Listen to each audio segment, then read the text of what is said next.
You're on.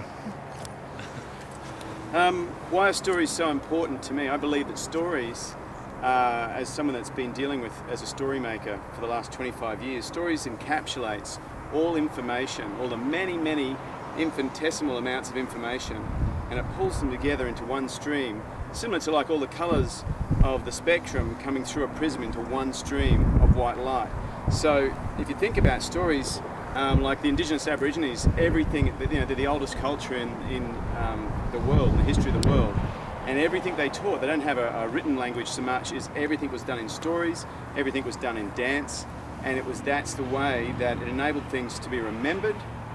It actually enables the brain to contextualize. It's like a recipe of how things are supposed to happen. Inside a story there's a structure, and it's not from a conscious perspective, but the story comes from a subconscious perspective.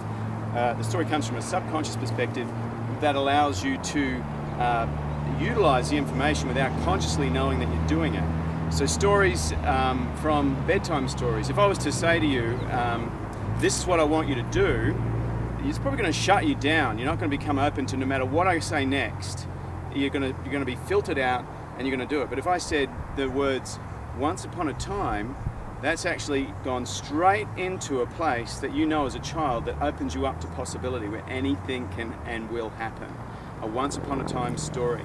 So stories, fairy tales, parables, morals, metaphors, the amount of stories that are used in the world now are an art form. So stories are the key learning way. It's the way the best way to teach. It's also the best way to change societies, it's values. It's the best ways to lift consciousness really of the planet is going to be through stories. And the opposite of that is the fact that we all have stories anyway. We all carry stories about ourselves. We all have the I am stories. We all had stories of, ever since we developed an ego, by the time we recognized that we were separate from our parents and that we had a name and that we had ownership of things and we didn't have ownership of other things, we created stories about ourselves that other people told us, that we gleaned from other information. And those stories in many ways, as like from psychologists from Freud right through the gamut, through Jung's principles, ultimately show you that those stories can actually be, in a sense, keeping your potential down because you're living to your story.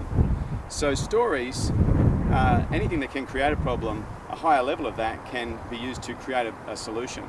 So in a nutshell, stories to me are the singularly most valuable tool to humanity, because it hits us on every possible learning, spiritual, evolutionary level. I'm Brendan Clown, signing out.